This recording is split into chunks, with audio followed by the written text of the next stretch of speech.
जैनित study classes में आप सभी विद्यार्थियों का स्वागत है। नमस्कार। आज हम आगे के पवन दूतिका की कविताओं के बारे में समझेंगे। पवन दूतिका जो है वह राधा और कृष्ण के वियोग को दर्शाता है और राधा जी जो है वो पवन को दूत बनाकर मतलब कि डाकिया बनाकर भेजती है। जिस प्रकार से कालिदास ने मेघदूत में मेघ को क्या है दूत बनाया है यक्ष और यक्षिणी के विरह दशा को दर्शाने के लिए। उसी प्रकार से यहाँ पे राधा जी जो है वह पवन को दूत बनाकर अपना संदेशा श्री कृष्ण के पास भेजती है। तो आइए इसको हम समझेंगे। इससे पहले जो है मैंने वीडियो जो डाल दिया है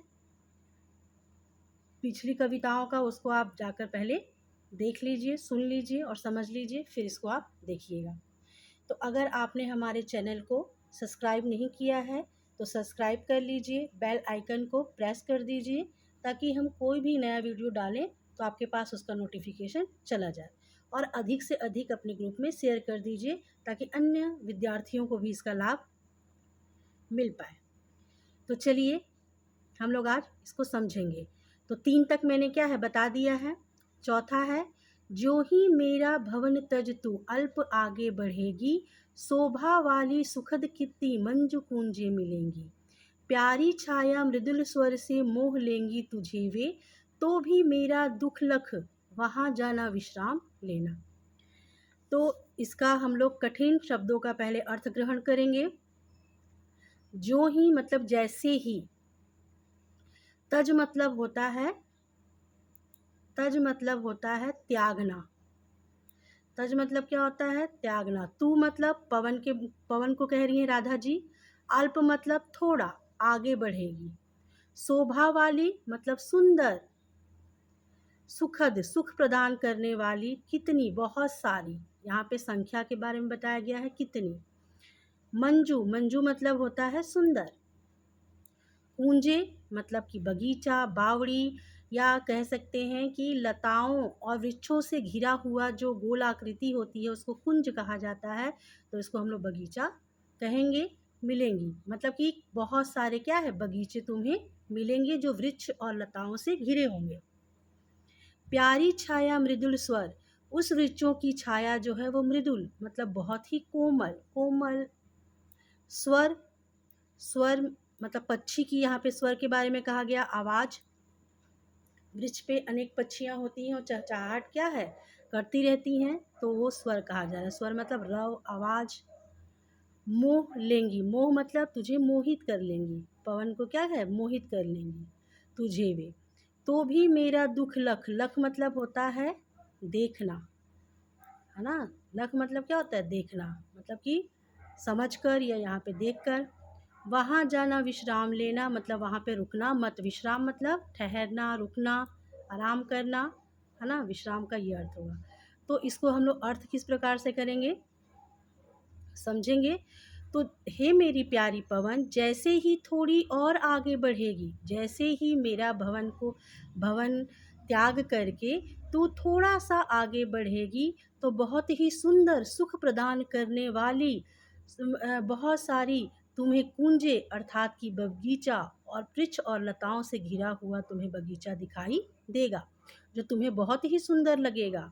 प्यारी छाया मृदुल स्वर से मोह लेंगी तुझे वे, और उस वृक्षों की जो छाया है तुमको बहुत प्यारी लगेंगी, और उस वृक्ष में अनेक जो पक्षी है उनके जो स्वर हैं तुम्हें बहुत ही प्रिय लगेंगे, कोमल लगेंगे और तुम्हारे मन को वह मोह लेंगे। तो भी मेरा दुख लख वहाँ जाना विश्राम लेना। तो हे मेरी प्यारी पवन, तुम मेरे दुख का ध्यान रखना, मेरे तुम दुख को देखना और वहाँ पे तुम ठहर ना जाना, वहाँ विश्राम मत करने लग जाना, तुम वहाँ से आगे चल देना। हे मेरी प्यारी पवन, इतना सा तुम काम कर देना। तो यहाँ से यहाँ तक आप इसको क्या है अर्थ इस प्रकार से लिखेंगे। चलिए एक बार और हम समझते हैं। तो राधा जी जो है वो अब प्यारी पवन से कहती है कि हे मेरी प्यारी पवन, जैसे ही मेरे भवन को त्याग करके तुम थोड़ा सा ही आगे बढ़ोगी तो तुम्हें बहुत ही सुंदर सुख प्रदान करने वाली अनेक अनेक वृक्ष और लताओं से घिरा हुआ बगीचा तुम्हें दिखाई देगा, जो तुम्हें बहुत ही सुंदर लगेगा मंजू, तुम्हें बहुत ही सुंदर लगेगा। और उन वृक्षों की छाया तुम्हें बहुत ही प्यारी लगेंगी। और उस वृक्ष पर अनेक पक्षी जो है उसके आवाज़ जो तुम्हारे मन को मोह लेंगे।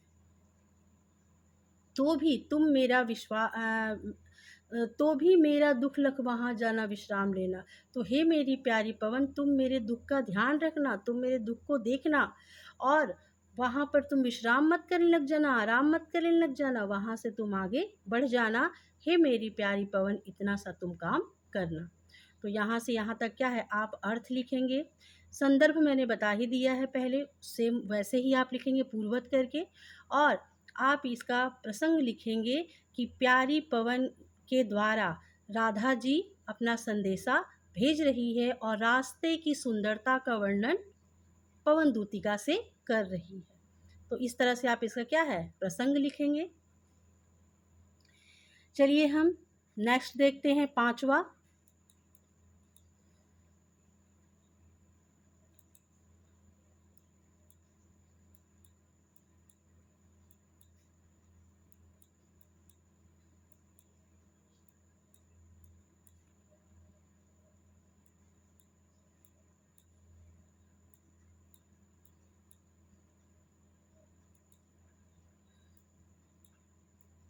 चलिए पांचवा देखते हैं। थोड़ा आगे सरस रव का धाम सतपुष्प वाला, अच्छे अच्छे बहुद्रुम लतावान सौंदर्यशाली, प्यारा वृद्धा विपिन मन को मुग्धकारी मिलेगा, आना जाना इस विपिन से मुह माया न होना। तो इसमें क्या कहा जा रहा है,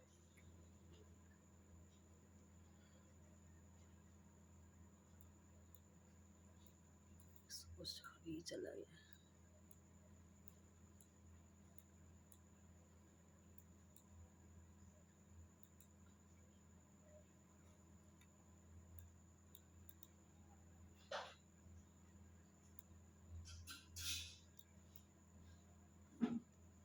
चलिए अब सही है। तो यहाँ से देखिए, थोड़ा आगे सरस रव का धाम सतपुष्प वाला, यहाँ से और यहाँ तक क्या है, हम इसका अर्थ ग्रहण करेंगे। तो थोड़ा आगे सरस रव का धाम सतपुष्प वाला, अच्छे अच्छे बहुद्रुम लतावान सौंदर्यशाली, प्यारा वृंदा विपिन मन को मुग्धकारी मिलेगा, आना जाना इस विपिन से मुह माया न होना। तो यहाँ पे आप क्या है, इसके जो कठिन शब्द है उसका पहले हम लोग अर्थ ग्रहण करेंगे। तो सरस मतलब होता है रस से परिपूर्ण, रस के साथ, है ना। सरस मतलब रस से परिपूर्ण। रव मतलब होता है आवाज़, पक्षियों की जो आवाज़ होती है, कलरव होता है, उसको हम लोग रव कहते हैं। धाम मतलब स्थान, सत्व पुष्प वाला मतलब कि पुष्प से सुशोभित। अच्छे अच्छे, बहु मतलब बहुत सारे, संख्या बताया गया है यहाँ पे। धूम्र मतलब वृक्ष, लतावान मतलब लताएं, सौंदर्यशाली मतलब सुंदर, प्यारा, वृंदा विपिन, विपिन मतलब होता है वन, वन का पर्यायवाची है विपिन। तो वृंदा वन मन को मुग्धकारी मिलेगा, कि मन को क्या है, मोहित करने वाला, मुग्ध करने वाला तुम्हें दिखाई देगा। आना जाना इस विपिन में, विपिन मतलब वन में, मुह माया ना होना, उससे तुम मोहित मत होना। तो राधा जी क्या कह रही हैं कि थोड़ा सा तुम और आगे चलोगी हे मेरी प्यारी पवन, तुम थोड़ा और आगे जाओगी, थोड़ा आगे सरस रव का धाम सतपुष्प वाला, थोड़ा तुम और आगे जाओगी तो तुम्हें पक्षियों की आवाज़ सुनाई देगी जो सभी रसों से परिपूर्ण होगी, और पुष्प से भरा हुआ तुम्हें बगीचा दिखाई देगा। अच्छे अच्छे बहुद्रुम लतावान सौंदर्यशाली, और उसमें बहुत अच्छे अच्छे पेड़ होंगे और सुंदर सुंदर लताएं तुम्हें दिखाई देंगी जो तुमको बहुत ही सुंदर लगेंगी। प्यारा वृंदा विपिन मन को मुग्धकारी मिलेगा, और बहुत ही सुंदर प्यारा वृंदावन तुम्हें दिखाई देगा जो तुम्हारे मन को मोहित कर लेगा। आना जाना इस विपिन से मुँह माया न होना। और हे मेरी प्यारी पवन, तुम उस वन में यहाँ वहाँ घूम लेना, लेकिन उससे तुम मोहित मत होना, वहाँ रुकना मत। हे मेरी प्यारी पवन, तुम आगे चल देना, इतना सा तुम काम करना। तो यहाँ से यहाँ तक क्या है, इसका ये अर्थ होगा कि फिर से भाई रास्ता लंबा है, तो रास्ते में अनेक चीज़ें दिखाई देती हैं, तो प्यारी पवन को क्या है, आगाह कर रही हैं कि आप वहाँ पे क्या है, रुकना मत। जैसे मान लीजिए कि एक पिताजी हैं या बड़ा भाई है या घर का कोई भी सदस्य है और बहुत ही इम्पोर्टेंट चिट्ठी जो है वो डाक में छोड़ना होता है और उसका टाइमिंग भी क्या है, पता है कि इतने से इतने बजे तक खुलेगा, तो वो आप बच्चों को क्या कह कर देते हैं, जिसको देते हैं कि आप इसको जाकर जल्दी से डाक खाने में इसको छोड़ाओ। और तुम्हारे जिस रास्ते से जाओगे उस रास्ते में अगर तुम्हें फ्रेंड मिलेंगे या तुम्हारे मित्र का घर मिलेगा तो वहाँ तुम रुक मत जाना, वहाँ पे खेलने कूदने मत लग जाना या बात मत करने लग जाना, तुम यह काम कर लेना क्योंकि ये काम बहुत ही ज़्यादा इम्पॉर्टेंट है। तो उसी प्रकार से पवन दूतिका जो है वह राधा जी जो है वो पवन दूतिका से कहती है कि मेरा काम जो है वो बहुत ज़्यादा क्या है, इम्पॉर्टेंट है। आप मेरा जो संदेशा है श्री कृष्ण तक ले जाकर पहुंचा देना और रास्ते में तुम्हें अनेक चीज़ें मोहित करने वाली मिलेंगी, तुम वहाँ पे रुकना मत। तो यहाँ पे आप लिखिएगा इसका अर्थ कि राधा जी जो हैं वो पवन दूतिका से कहती हैं कि थोड़ा सा तुम और आगे जाओगी तो तुम्हें पक्षियों की चहचहाहट सुनाई देगी जो सभी रसों से परिपूर्ण होगी और फूलों से भरा हुआ तुम्हें बगीचा दिखाई देगा, उसमें बहुत अच्छे अच्छे पेड़ तुम्हें दिखाई देंगे और लताएं भी तुम्हें दिखाई देंगी जो बहुत ही सुंदर लगेंगी तुम्हें। बहुत ही प्यारा वृंदावन तुम्हें दिखाई देगा जो तुम्हारे मन को मोहित कर लेगा। उस वृंदावन में तुम यहाँ वहाँ जाना, घूम लेना, लेकिन तुम उससे मोहित होकर वहाँ पे ठहरना मत, तुम आगे चल देना। हे मेरी प्यारी पवन, तुम इतना सा काम कर देना। तो यहाँ से यहाँ तक आप क्या है, अर्थ लिखेंगे। इसमें भी आप यह लिख सकते हैं प्रसंग कि इस पंक्तियों में हरिओंध जी ने पवन दूत राधा जी के द्वारा पवन दूतिका को क्या है, संदेशा भेज रही हैं, तो उसकी रास्ते की सुंदरता के विषय में क्या है, वर्णन कर रही हैं। तो आप इस तरह से लिखेंगे, या छोटा सा ही बहुत ज़्यादा लॉन्ग हो गया तो आप लिख दीजिएगा कि राधा जी जो है पवन दूतिका से वृंदावन या मथुरा की रास्तों की सुंदरता का बखान कर रही हैं। इस तरह से आप इसका प्रसंग लिखिएगा। आगे चलिए। जाते जाते जाते जाते अगर पथ में क्लांत कोई दिखावे तो जाके सन्निकट उसकी क्लांतियों को तुम मिटाना।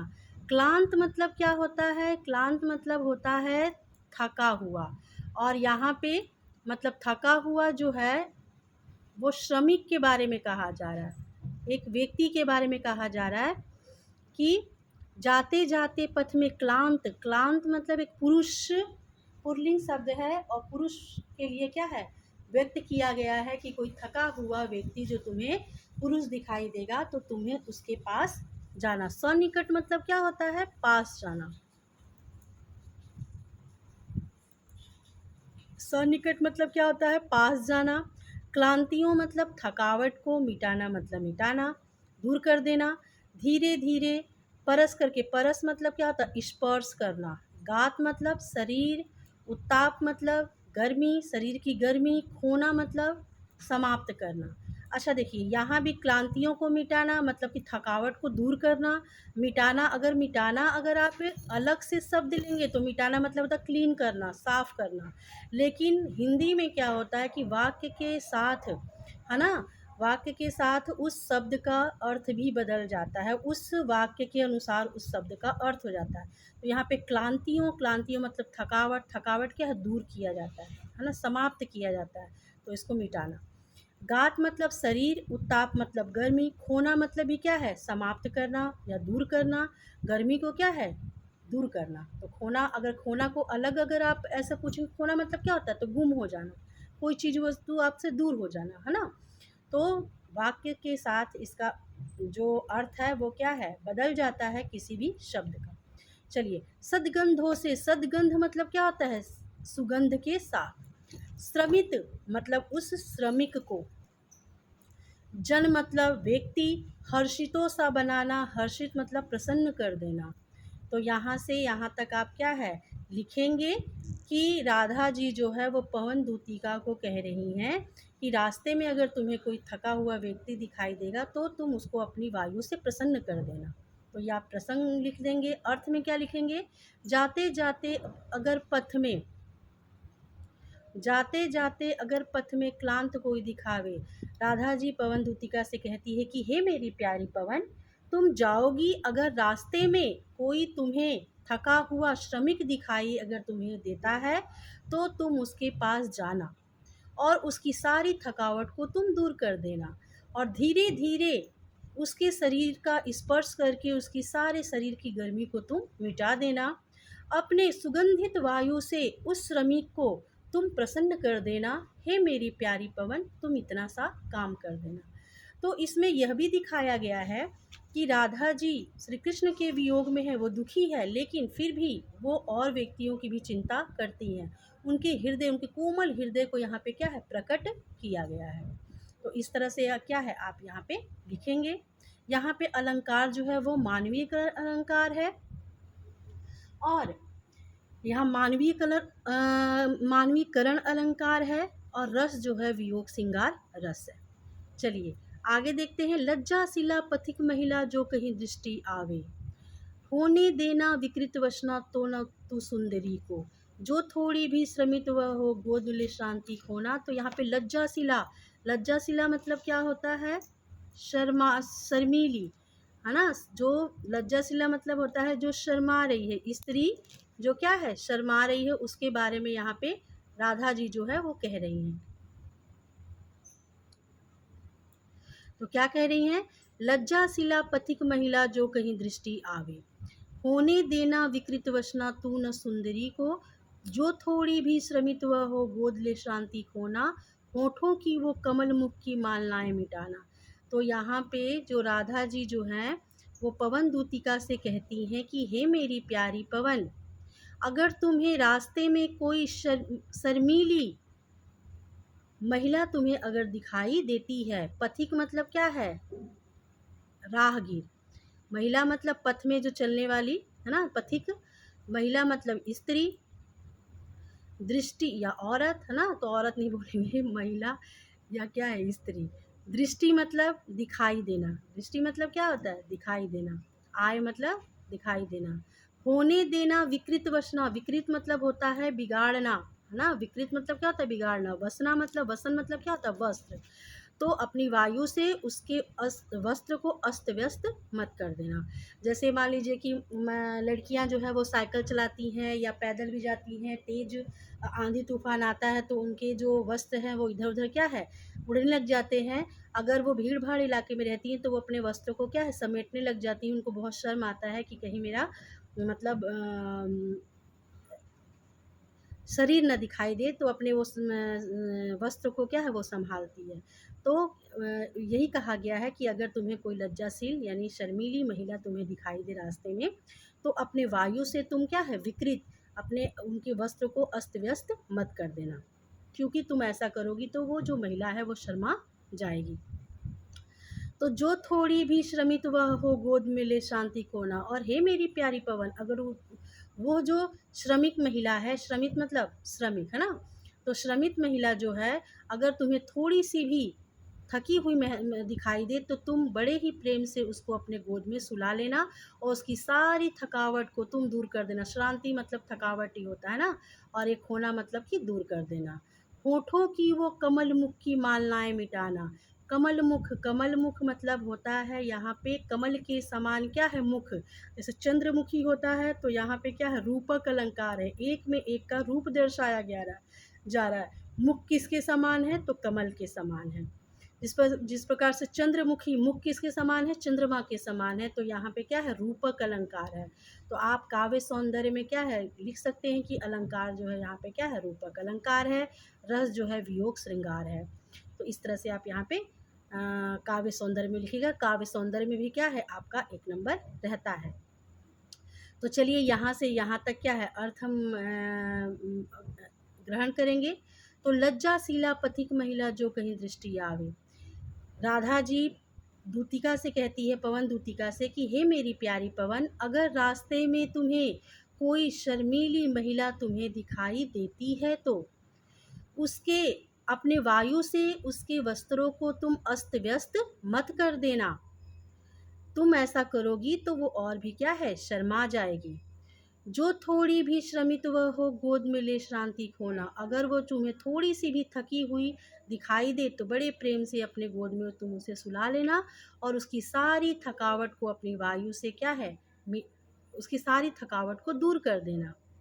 होठों की वो कमल मुख की मालाएं मिटाना, और धूप से अगर उसके होठ सूख गए हों और उसका कमल के समान मुख जो है वो मलिन हो गया हो, वह मुरझा गया हो, तो अपनी ताजी ताजी वायु से उसकी थकावट को तुम दूर कर देना। हे मेरी प्यारी पवन, इतना सा तुम काम कर देना। तो इस तरह से आप इसके अर्थ को क्या है लिखेंगे। चलिए और आगे हम देखते हैं।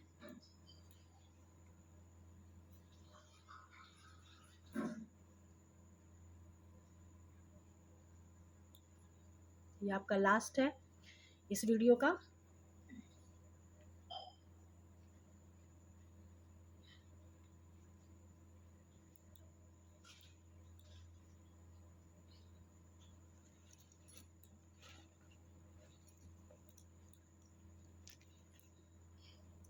चलिए, तो यहाँ पे क्या है, कोई क्लांता कृषक ललना खेत में जो दिखावे, धीरे धीरे परस उसकी क्लांतियों को मिटाना।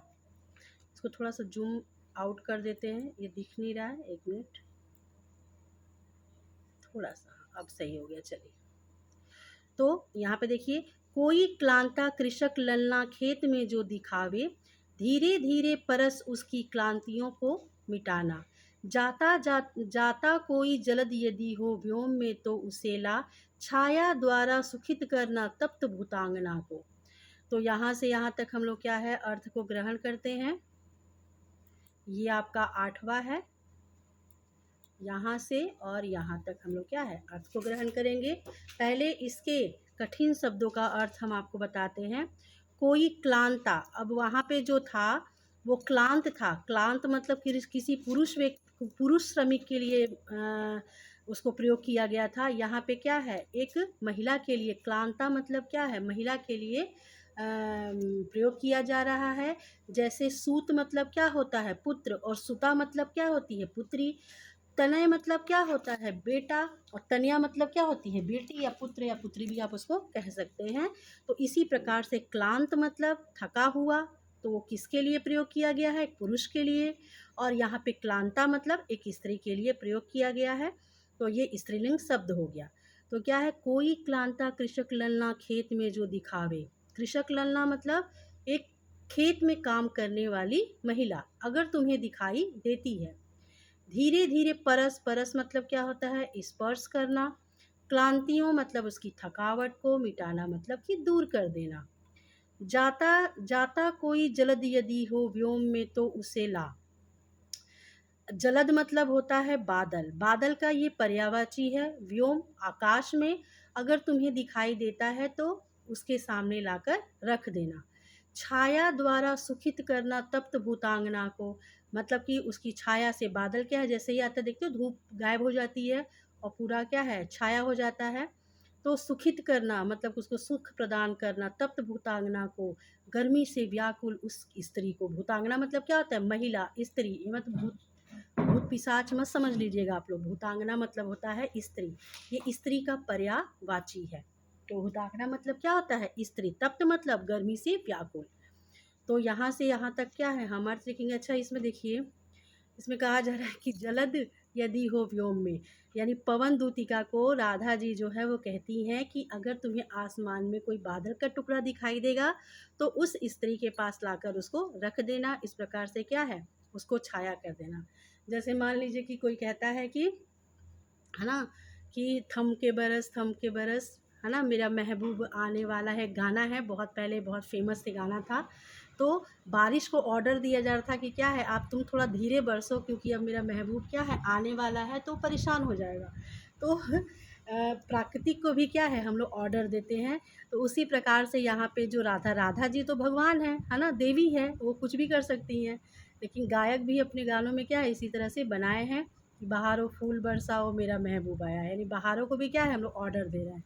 तो इसी प्रकार से यहाँ पे राधा जी जो है वो पवन दूतिका को क्या है बता रही है कि तुमको ऐसा आदेश दे रही है कि तुमको ऐसा करना है।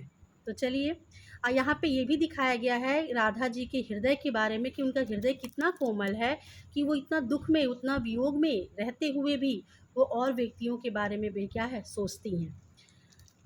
यहाँ पे पवन को संस्कार भी सिखा रही हैं, है ना, कि आपको क्या है ऐसा करना चाहिए। अगर कोई आप व्याकुल दिख रहा है या यहाँ पे क्या है कोई सुंदरी दिख रही थी तो उसके वस्त्रों को क्या है अस्त व्यस्त नहीं करना है ना। तो ये क्या है संस्कार भी सिखा रही हैं पवन दूतिका को। और पवन दूतिका इसमें क्या है मानवीकरण अलंकार है, यानी यहाँ पे प्राकृतिक को क्या है वायु को क्या है मानव के रूप में व्यक्त किया गया है। ठीक, तो एक मतलब उसको एक पवन ऐसे नहीं समझा गया है, वो उसको क्या है जैसे डाकिया एक मनुष्य होता है, एक महिला होती है, उसी प्रकार से यहाँ पे एक मानव के रूप में क्या है व्यक्त किया गया है पवन दूतिका को। चलिए, तो यहाँ पे कोई क्लांता कृषक ललना खेत में जो दिखावे, हे मेरी प्यारी पवन अगर तुम थोड़ा और आगे जाओगी तो अगर कोई खेत में काम करने वाली थकी हुई गर्मी से व्याकुल और दुखी कोई महिला तुम्हें अगर दिखाई देती है तो धीरे धीरे उसके पास जाना और उसके शरीर का स्पर्श करके उसकी सारी थकावट को तुम मिटा देना। अगर तुम्हें आकाश में कोई बादल का टुकड़ा दिखाई दे तो उस स्त्री के पास उसको लाकर रख देना। इस प्रकार से उसकी छाया से तुम उसको प्रसन्न कर देना, सुख प्रदान कर देना और उस गर्मी से व्याकुल उस स्त्री को की सारी थकावट को, सारी तपन को तुम दूर कर देना। हे मेरी प्यारी पवन इतना सा तुम काम करना। तो यहाँ से यहाँ तक क्या है बताया गया। चलिए एक बार और समझते हैं। राधा जी जो है देखिए, अगर पूरा तो नहीं आएगा, आपको एक 4 ही लाइन की कविता आएगी कोई भी, तो आप अपने से 1-2 लाइन जोड़ेंगे, अपने से क्या है 1-2 लाइन जोड़ेंगे और तब इसके अर्थ को क्या है पूरा आप लिखेंगे। जिस प्रकार से देखिए राधा जी जो है वो पवन दूत ऐसे लिखिएगा कि राधा जी पवन दूतिका से कहती हैं कि अगर थोड़ा सा तुम और आगे जाओगी और खेत में कोई महिला तुम्हें कार्य करती हुई दिखाई दे और वह धूप से, गर्मी से व्याकुल हो और दुखी हो तो उसके पास धीरे धीरे जाना और उसके शरीर का स्पर्श करते हुए उसकी सारी थकावट को तुम दूर कर देना। अगर आसमान में कोई बादल का टुकड़ा तुम्हें दिखाई देगा तो उस गर्मी से व्याकुल स्त्री के पास उसको लाकर रख देना। इस प्रकार से उसकी छाया से तुम उसको सुख प्रदान कर देना। हे मेरी प्यारी पवन इतना सा तुम काम कर देना। तो राधा जी जो है वो पवन दूतिका से कहती हैं कि रास्ते में एक महिला दिखाई देगी, उसके साथ तुम क्या है इस तरह से व्यवहार करना। तो आप यहाँ से यहाँ तक अगर आपको मेरा प्रयास अच्छा लगा हो और आपने फर्स्ट टाइम इस वीडियो को वॉच किया हो तो प्लीज़ इसको सब्सक्राइब कर लीजिए और बेल आइकन को अवश्य ही प्रेस कर लीजिएगा ताकि हम कोई भी नया वीडियो डालें तो आपके पास उसका नोटिफिकेशन चला जाए। और अधिक से अधिक व्यक्तियों को शेयर कर दीजिए। आपके फ्रेंड सर्कल में बहुत सारे क्या है फ्रेंड्स रहते हैं जो दिल्ली, बॉम्बे, कलकत्ता अलग अलग राज्यों में क्या है रहते हैं, उनके पास भी क्या है ये वीडियो चला जाए। देखिए जो भी जैसे मान लीजिए पवन दूतिका है तो ये यूपी के लिए मान लीजिए पार्ट 3 में है। अगर एमपी में जाएंगे तो कहीं पार्ट का नाम क्या है चेंज हो जाएगा। लेकिन घुमा फिरा के क्या है वही कविताएं रहती हैं जैसे हम लोग 5वीं पढ़ते थे। 5वीं में जो कविताएं रहती थी वो क्या है अभी भी 5वीं में ही यहाँ यूपी में भी वो मतलब होता है। उसमें था उस पाठ का नाम नहीं याद आ रहा है ना, चलिए नेक्स्ट में बताएंगे। तो अब रिपीट होते रहता है पाठ, है ना, तो आप इसको शेयर कर दें। चलिए तो नमस्कार, धन्यवाद।